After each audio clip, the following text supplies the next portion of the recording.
Okay guys, ni aku nak tunjuk DTF yang kita buat. So guys, hari ni aku nak beritahu kepada kau tentang baju DTF.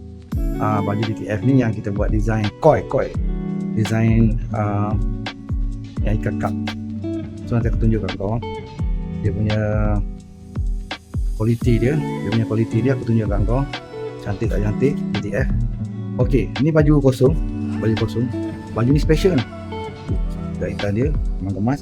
Lepas tu dia tak ada tulang. Dalam baju tak ada. So kita buat DTF. Ni koi, ikan koi. Ni bahagian depan. Tu belakang dah cantik guys, belakang. Oh, lama cantik lah. Nampak? Yang lawa, color dia pun terang kan, timbul nampak dia punya color memang cantik. Osaka. So kalau korang berminat nak buat baju macam ni, kau tekan link dekat bawah. So kalau korang berminat nak buat baju DTF kan, kalau ada baju kosong sendiri pun boleh bawa dekat kita orang akan buat design sampai korang setuju. So kalau nak buat, boleh tekan link dekat bawah. Aku sediakan WhatsApp, boleh DM, kita deal. Okay guys, tekan link kat bawah.